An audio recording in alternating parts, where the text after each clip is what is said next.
इन्नमल मुमिनूना इख्वा, एक मुसलमान दूसरे मुसलमान का भाई है। फिर अगर दोनों में दरार पैदा हो जाए, कोई रंजिश हो जाए, फअस्लिहू बैन अख्वैकुम, तो उन दोनों के दरमियान सुलह करा दिया करो।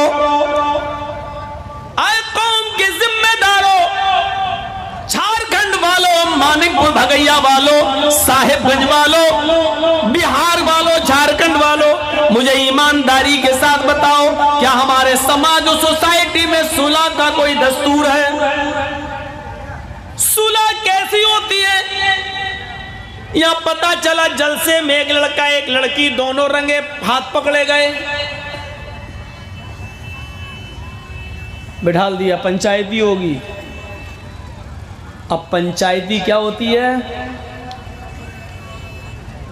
चल तूने इस लड़की के साथ ऐसा किया, हाँ चल 2 लाख रुपए दे, 5 लाख दे। ये पंचायती करने वालों, कयामत के दिन जो डंडे पड़ेंगे तुम्हारे, ये सरपंच बने बैठे हो ना, मुखिया गांव के, ये पंचायती करते हो। अबे जब लड़का लड़की दोनों पकड़े गए तो जुर्माना लड़का दे।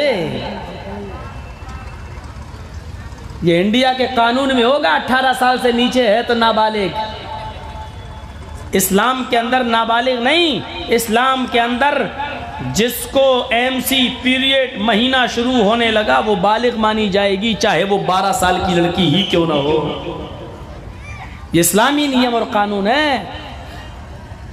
लड़का लड़की दोनों पकड़े गए, सरपंच फैसला करता है 1 लाख रुपया दे। दूसरा फैसला ये होता है, ये तो लड़का लड़की दोनों का निकाह करा दो। ये फैसले होते हैं हमारे समाज में।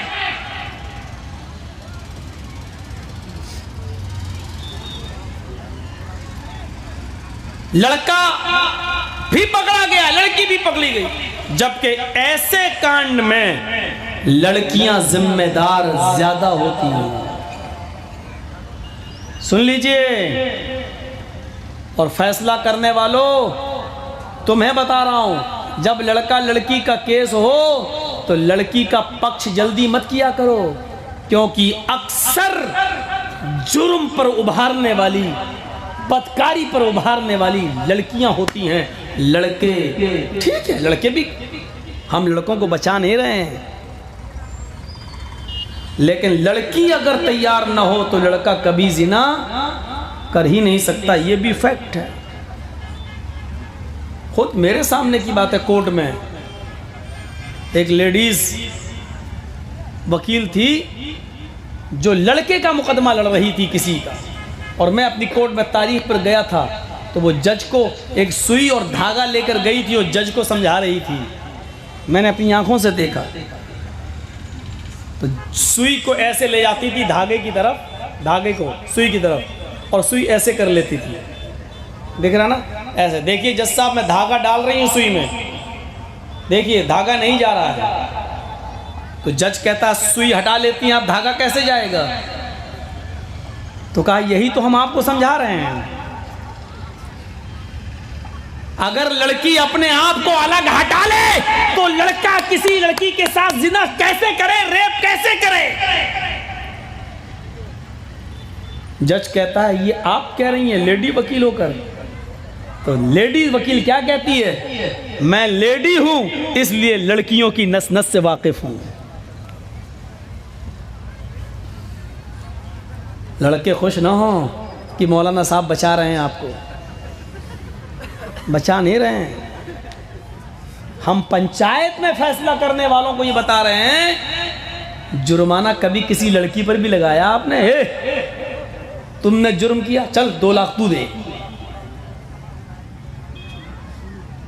बताइए आप, इस जलसे में मान लीजिए कोई आई है, अब कौन से इलाके बता, एक इधर से एक उधर से, अलग अलग से आ रहे हैं,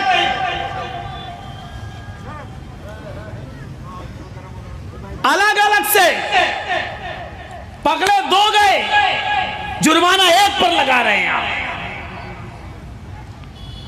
और जुर्माना, मजबूरी क्या है हमारी?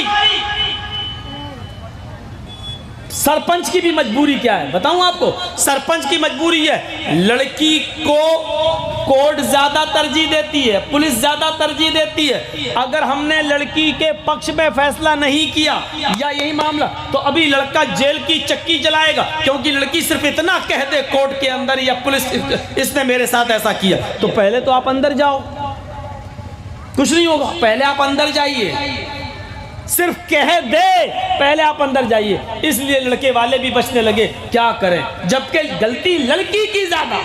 अब एक ही रास्ता है, शादी कर लो। इसलिए पंचायत भी अब झुकती है, क्या किया जाए। कुरान करीम ने जिना की जब चर्चा की है, जिना की बात की है, तो पहले जिनाकार औरत से शुरू की है, अज़्ज़ानियतु वज़्ज़ानी। जिना करने वाली औरत या लड़की और जिना करने वाला मर्द, फजलिदू कुल्ल वाहिदिन मिनहुमा मियत जल्दा। इन दोनों में से हर एक को 100 कोड़े मारो, हर एक को 100 कोड़े मारो।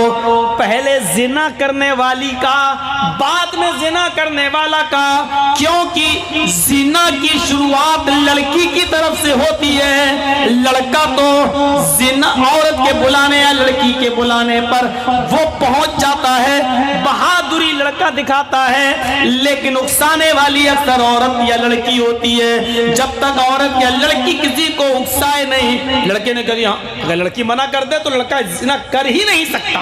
रेप तो कहते हैं जबरदस्ती को, जबरदस्ती को पकड़ा, खींचा, खेत में ले गया, दबाया और किया, तब हुआ है ये रेप। इसको रेप, ये रेप है, ये कानून की भाषा में रेप है। और 18 साल से बड़ी लड़की है, लड़का लड़की दोनों गए और होटल में चले गए, इधर उधर चले, तो ये रेप नहीं है, ये रजामंदी है। ये कानूनी भाषा में, इंडियन लॉ के हिसाब से ये रेप नहीं है, ये रजामंदी है। लेकिन लड़के को साबित करना होगा कि लड़की 18 साल से बड़ी है और इसने रजामंदी के साथ हमसे ये गलत काम जो हुआ है, इसकी रजामंदी के साथ हुआ है, तब वो बचेगा। लेकिन अगर ये साबित नहीं कर पाया लड़का, तो फिर उसको सजा होगी, वो रेप ही माना जाएगा। ये एक अलग सिस्टम है। अब ये आपको कैसे साबित करना है, ये बहुत केस चल रहे हैं।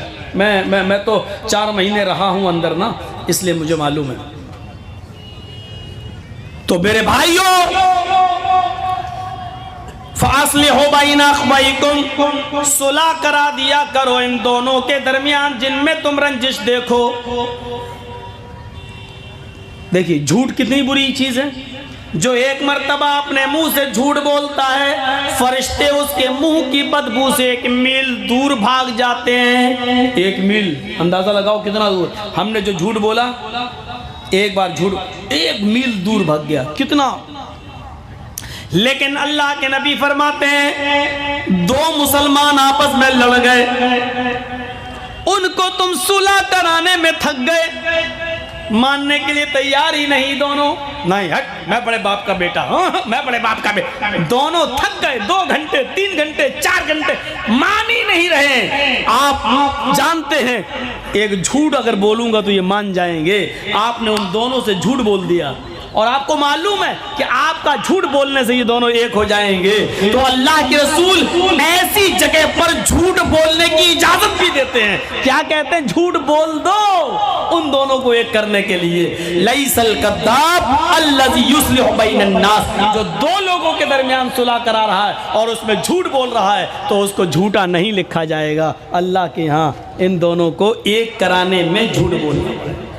या इसी तरीके से शौहर और बीवी नाराज हैं, सुन लो वो मसला याद रखना, मियाँ और बीवी नाराज हैं तो बीवी अपने शौहर को मनाने में झूठ बोल सकती है और शौहर भी अपनी बीवी को मनाने के लिए झूठ बोल सकता है। इनमें कोई झूठा नहीं लिखा जाएगा। अगर शौहर को मालूम है कि झूठ बोलने से बीवी राजी हो जाएगी तो झूठ बोल सकता है, और बीवी को मालूम है कि मैं झूठ बोलूंगी तो शौहर खुश हो जाएगा, तो बीवी भी झूठ बोल सकती है। यहाँ झूठ नहीं लिखा जाएगा।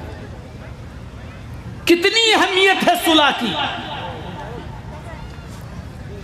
भाईचारे को जो चीजें खत्म करती हैं वो चीजें क्या हैं? आइए तरतीब से हम उन चीजों को बताते हैं, बहुत अच्छी तरह सुनिए।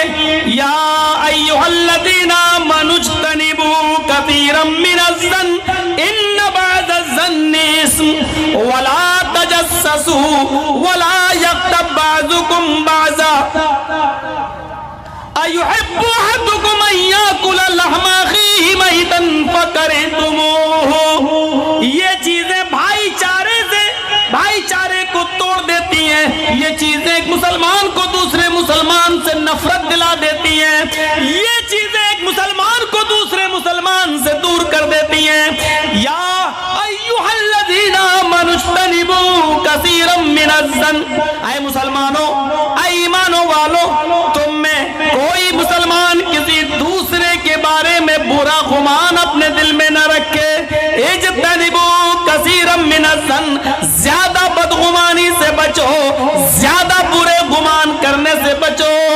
इन्न बअज़-ज़न्नि इस्म, बाज़ बुरे गुमान इंसान को गुनाहगार बना देते हैं, कबीरा गुनाह का मुर्तकिब कर देते हैं। बुरे गुमान, बुरा गुमान क्या है? हमारी आपकी आपस में चपकलिश है, नाराजगी चल रही है, तो आपको मेरी हर चीज बुरी लगेगी। क्यों? आप हमसे जलते हैं, आपको मेरी हर चीज बुरी लगेगी। अब मैं जा रहा हूं मस्जिद में नमाज पढ़ने, आपने देखा तो आप कहेंगे देखो कितना बड़ा मुल्ला बना फिर रहा है। अब आपको मेरा नमाज पढ़ना भी अच्छा नहीं लगेगा। हम वुजू बनाने बैठ गए, देख 900 चूहे खा के बिल्ली चली हज को। आपको मेरा नमाज पढ़ना भी अच्छा नहीं लगेगा, मेरा वुजू बनाना अच्छा नहीं लगेगा।